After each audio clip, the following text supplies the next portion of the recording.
24 avril 1965, Che Guevara, avec une douzaine de révolutionnaires cubains, débarque dans le sud Kivu, à l'est de la République démocratique du Congo. Mais pourquoi? Pourquoi Che Guevara a choisi la RDC? Et pourquoi son plan n'a pas fonctionné?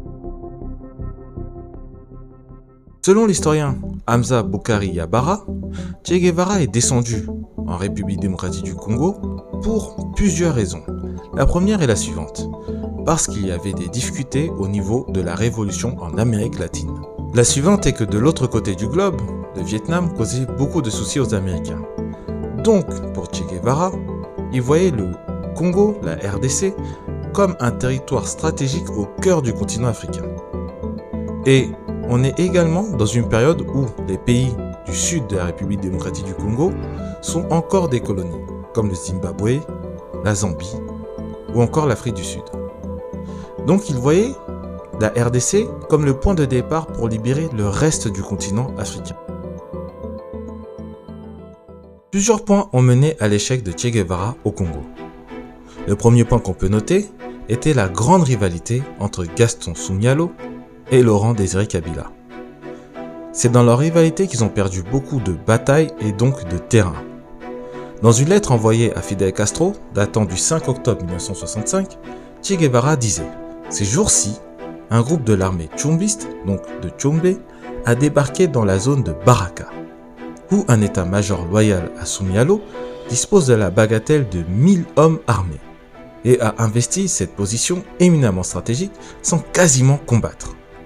Ils se disputent maintenant pour savoir à qui revient la faute. À ceux qui n'ont pas combattu ou à ceux de la base du lac qui ne leur ont pas envoyé de munitions.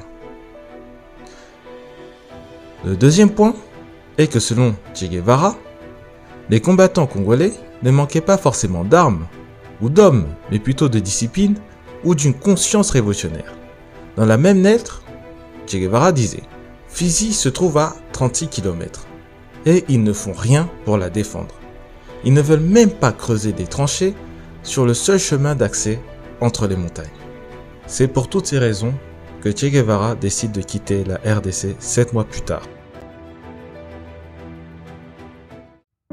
Quelles leçons ont tiré Che Guevara et Fidel Castro de cet échec au Congo? Che Guevara n'a pas écrit ses textes pour se moquer des Congolais et ou de ses dirigeants. Un homme responsable, il voulait comprendre les raisons de l'échec pour faire mieux et ne pas remettre la faute que sur les autres.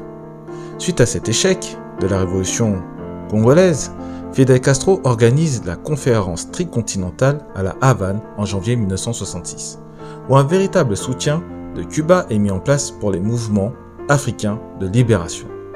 L'échec au Congo a permis à Fidel Castro, mais aussi à Raúl Castro, de réaliser qu'une révolution sur le continent africain nécessitait plus de temps et surtout beaucoup plus de moyens. Allez, c'est tout pour moi aujourd'hui. Et j'ai une question pour toi. Penses-tu que Che Guevara aurait dû rester en République démocratique du Congo ou qu'il a bien fait de partir? Donne ton avis en commentaire. Et comme d'habitude, si tu as aimé cette vidéo, tu peux la liker, la partager ou t'abonner à la chaîne.